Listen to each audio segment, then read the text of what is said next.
కొత్త స్టాక్ వచ్చిందా? బేళ్ళు వచ్చాయా? బేలు వచ్చినాయి మేడం, చాలా మటుగా వచ్చినాయి. 5-6 లోపల పెట్టిన. నేనైతే ఓపిక ఆకలేక ఒక బేల్ అయితే ఓపెన్ చేసిన. చాలా బాగున్నాయి చీరలు అయితే. ఎప్పుడెప్పుడు చూద్దామని ఉంది మేడం. నేనైతే ఒక బేల్ ఓపెన్ చేశాను. మరి పండగ సీజన్ అంటే ఏం లేదుగా మేడం, ఎందుకు ఇంత తెప్పించారు? అంటే పండగని కాదు సైదమ్మా, మన మార్కెట్ లో వచ్చే ప్రతి మోడల్ మన కస్టమర్ కి మనం కొత్త కొత్త మోడల్స్ అందజేయాలి.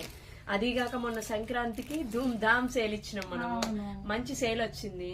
క్రిస్టమస్ సేల్ నడిచింది, ఇయర్ ఎండ్ సేల్ నడిచింది, నెక్స్ట్ సంక్రాంతి సేల్ బాగా నడిచింది. సో అందుకోసం అని స్టాక్ అయిపోయింది. మరి కొత్త స్టాక్ రావాలి కదా, అందుకని ఇంత స్టాక్ తెప్పించాను నేను. అసలు ఇంకా 5-6 లోపల బేల్స్ ఉన్నాయి మేడం. అవి కూడా వచ్చేసాయా? అవి కూడా వచ్చినాయి పొద్దుట నుంచి. సూపర్. అయితే దీని మీదనే హడావడిగా దీని మీదనే ఉన్నా పొద్దుటి నుంచి. అవునా? అటు కస్టమర్లు, ఇటు ఈ సరుకు అసలు గుంజలేక నేనే అలసిపోయినా. అవునా? అయితే మన స్టాక్ మొత్తం కూడా వచ్చేసింది. ఇంకా 2-3 రావాలి. అవి వచ్చాయి మరి? అవి రాలేదు మేడం. అవి రాలేదా? 2 days ఇంతవరకు వచ్చేసాయా? ఓకే. లోపల ఒక 5-6 బేల్స్ వేసేసారు. ఓకే. ఇవన్నీ కూడా రోజు వీడియో ఆన్ లో ఉందా? రోజు మీకు ఈ స్టాక్ అప్డేట్స్ ఎప్పటికప్పుడు మీకు అందిస్తాము. స్టాక్ అప్డేట్స్ కావాలనుకుంటే please like, share and follow. Thank you. Bye.